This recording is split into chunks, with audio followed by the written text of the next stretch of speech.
Aqui, né, uma aula sobre potência mundial, né, Estados Unidos enquanto potência mundial, e aqui a gente tem as duas figuras máximas, né, desse ideal de cultura e política americana, que é o capitalismo versus socialismo, e aí é no período da Guerra Fria, no pós-guerra, certo?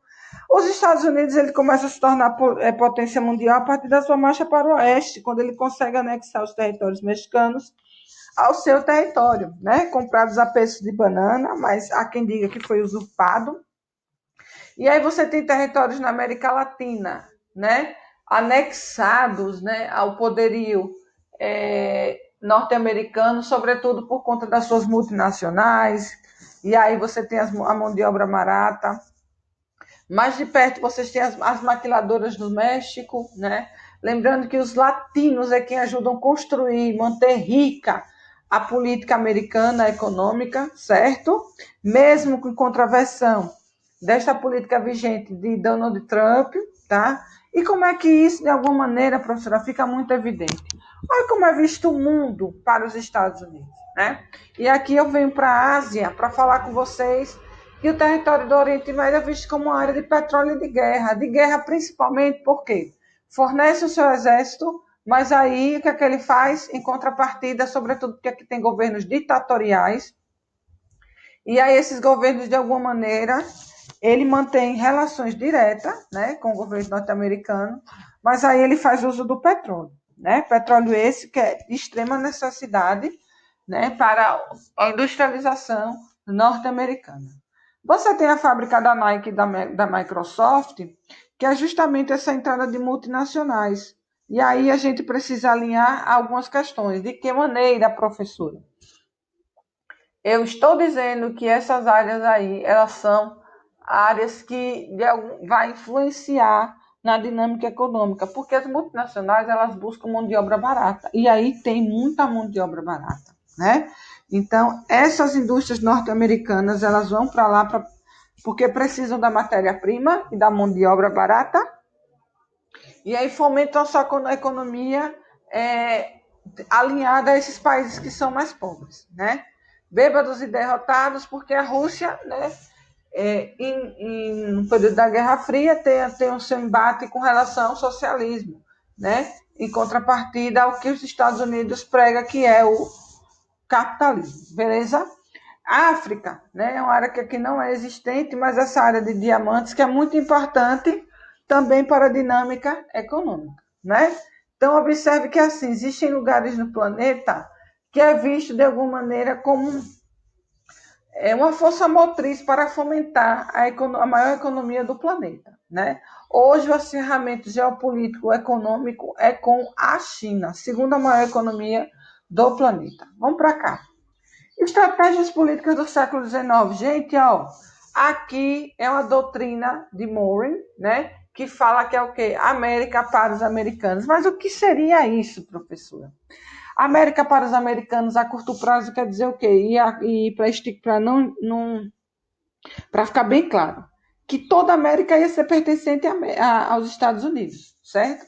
Só que nessa doutrina eles diziam que era para que não houvesse intervenção europeia mais no território americano. Mas aqui fica muito claro que é justamente essa América que vai dominar outros países americanos, ou seja, a República das Bananas, que é a América Central, né? Essa América Central aí é justamente essa República das Bananas, tá? Tem a América do Sul, né? Com países como o Brasil também, que serão influenciados de alguma maneira, né? Sobretudo no período da ditadura militar, tá? E aqui você tem um grande porrete, que é o que chama de Big Stick. Por quê? É justamente onde os Estados Unidos podem, olha só, gente, podem invadir países da América Latina. Para quê? Para fomentar os seus interesses. Interesses de quê, professora? Recursos naturais e minerais, certo? Esse Big Stick é justamente isso. é para justamente, e é reconhecido como um grande porrete, quando ele consegue adentrar em outros territórios e ali fixar-se e usar da maneira que achar que lhe é conveniente. Veja só a questão justa, né? Como é que está organizada a política militar e econômica dos Estados Unidos? Nas duas grandes guerras, né? Na Primeira Guerra Mundial, as outras grandes nações entendem que Estados Unidos é uma nação que influencia mesmo de forma muito escancarada, e aí eles começam a pensar como é que isso acontece, a gente deixa acontecer e não faz nada. Aí é que onde provoca a Segunda Guerra Mundial, né? Incentivou a implantação de ditaduras militares em outros países, sobretudo nos desenvolvidos. Existe uma força do capitalismo sobre o socialismo, sobretudo o capitalismo informacional, né? Científico e informacional para este momento do século XXI. Intervenção, né? Na América Latina, na África e na Ásia, a gente viu lá aquele mapinha. O BID, que é o Banco Interamericano de Desenvolvimento, e o Fundo Monetário Internacional. Esses dois aí, gente, geralmente eles estão instalados nessas nações aqui, ó, que compõem a América Latina, África e Ásia. Porque eles fazem grandes empréstimos vultuosos a juros muito altos. E o que é que acontece? Essas nações não têm como pagar, né? E aí, esses bancos aqui, eles vão fazer o quê? Então, você não tem como me pagar, então eu vou fazer o que tem que ser feito. Eles começam a influenciar diretamente na política, na economia, na educação, enfim, na forma de investir, certo? Decisões unilaterais da ONU, ou seja, a cadeira principal dos Estados Unidos, a cadeira principal da ONU é dos Estados Unidos, certo? É onde ele dita as regras do jogo. Tem aqui os atentados terroristas, né, de 11 de setembro. A gente, recentemente, os jornais falou sobre isso. E as restrições aos imigrantes, que é justamente essa questão que está alinhada ao muro, né? Construir um muro entre os Estados Unidos e o México, e o México tem que pagar esse muro para que não entre latinos, né? E entre outros refugiados, né? Nesse sonho, nessa ideia de ir para que se tenha uma boa vivência, tá? A influência global, gente, está nas multinacionais. Quem é que nunca viu uma multinacional dessa aqui, né? Google, que a gente usa sempre, agora mais do que nunca, né, para as pesquisas dentro desse ensino remoto. McDonald's, a gente falou há pouco, Coca-Cola, Pepsi, né? ExxonMobil, Texaco, faz parte das 7 irmãs do petróleo, tá? P&G, né, produtos de higiene e limpeza. Walmart aqui, né, Paramount, que é de cinema, o Warner, né? Pô, aqui, ó, HP. Então, uma série de empresas que estão no nosso dia a dia, a gente às vezes não percebe, certo? Então, a influência delas no nosso dia a dia, no nosso comportamento, na nossa forma de consumir, que grande parte delas estão concentradas nos Estados Unidos. A Disney também, né?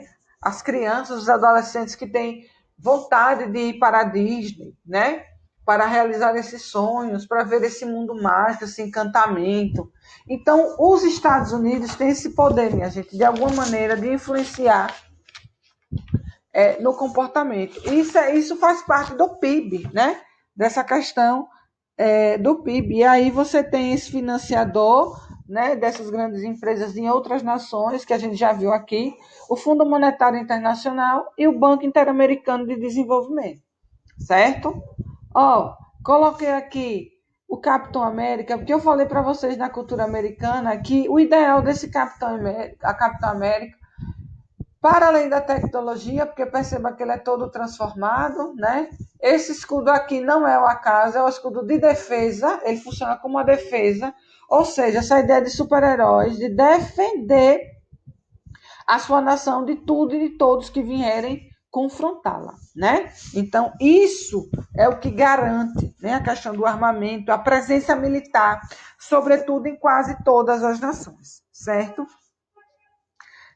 Na América tem na África, tem no Oriente Médio, tem na Europa. Então, observe que assim a sua influência, para além de política militar, a sua intervenção diplomática nesses países.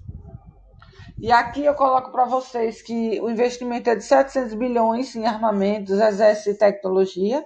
Observe que os Estados Unidos é que detém, né, de pessoal não tanto, mas observe em paramentos para essas organizações, ó, né? Em alguns pontos ela perde para a China, mas em outros ela supera, certo? Então, assim, é o exército militarmente mais armado do planeta, certo? Organizado. E aqui nós temos três momentos, né? Três personalidades que já foram governos. Eu quis colocar em caricatura para que vocês observarem. Aqui o governo de Bush, Barack Obama e Donald Trump na atualidade, né? Observe aqui a ai, gente, desculpa. Essa imagem, tá? Ela está colocando W. Bush sentado, né, no globo terrestre, ou seja, a sua política, de alguma maneira, foi marcada, sobretudo, por uma política, né, de forma diferenciada, porque a sua estratégia está ligada ao quê? Uma guerra contra o terror, sobretudo porque implementou, né, em algumas nações o exército, deixou lá fixo, gastando muito dinheiro no que diz respeito à política de intervenção e ocupação militar. Então, o seu governo é marcado por essa razão. Quando se fala em Barack Obama, já é uma política diferente, uma política mais pacífica, né? Vou dar um exemplo muito claro. Cuba e Estados Unidos não se relacionavam há 50 anos. Com Barack Obama isso foi muito possível, né? Houve essa relação, onde Barack Obama foi até Cuba, né? E ali ele começa a ter um diálogo mais aberto dentro da comunidade internacional.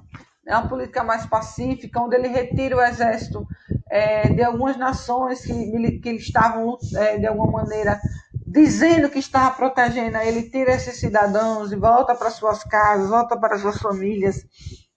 Então, de alguma maneira, o governo de Obama foi marcado por uma política de intervenção, mas uma intervenção mais pacífica, né? Então, assim, com uma grande exceção com a morte de Osama Bin Laden, né? Que foi o mentor das Torres Gêmeas, né? Da derrocada das Torres Gêmeas.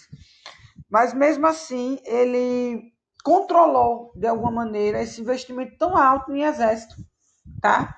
E aí você tem a última imagem, que é de Donald Trump, né? Que, assim, ele tem algumas frases, né? América First, né? Que, ou seja, América em primeiro lugar, e aí ele está falando dos Estados Unidos. E a outra é tornar a América grande de novo, ou seja, política protecionista. A palavra a curto prazo é esse, né? Para além de querer influenciar mais do que já influencia, ele tem uma política agora de fechamento, onde os seus produtos é que precisam estar nas prateleiras, é que precisa estar no ponto de partida. Não mais como era antes, né? Relações comerciais diretas com a China, com outros países. E aí ele não quer mais essa competitividade, né? Ele elevou as taxas de importação, ou seja, China quer comprar, vai ficar mais caro. Agora eu quero comprar da China, o preço eu dou o preço que eu achar que convém. Por quê? Ele supervaloriza a sua produção, supervaloriza os seus produtos, certo? Então, veja, são três governos totalmente diferentes, né? E agora vem de novo uma eleição para a presidência dos Estados Unidos, né, com Donald Trump candidato à reeleição. E aí se espera um novo olhar, porque agora o olhar dele é para a vacina do Covid, né?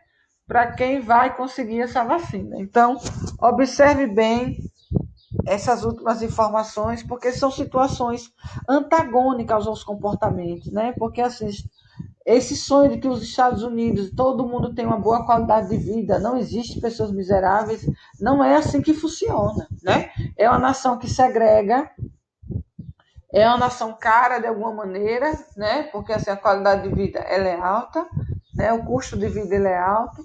E aí você tem uma aversão, né, a imigrantes no sentido de que latinos, hispânicos e negros, tá? Então essa é a grande questão. E aqui vai uma agendinha, né? Lei 128, 129. E aí você pode resolver a atividade da 129, tá, gente? 129. E aí vocês vão fazer o que com a 129, gente? Vocês vão fazer ou em dupla ou em trios. Repito, não precisam sair de casa, vocês podem usar o dispositivo WhatsApp e aí vocês podem dividir, ó. São 3 etapas, né? Vocês podem dividir, cada um pesquisa um pouquinho e faz, e aí a gente resolve tudo no plantão, beleza? Não esqueça que também tem atividade de cultura americana, então ambas são atividades de apresentação, beleza? Curtam aí essas aulas, por favor, assistam para a gente poder continuar dando andamento à nossa estrutura de ensino. Beleza? Um cheiro no coração, saudades e até o próximo plantão.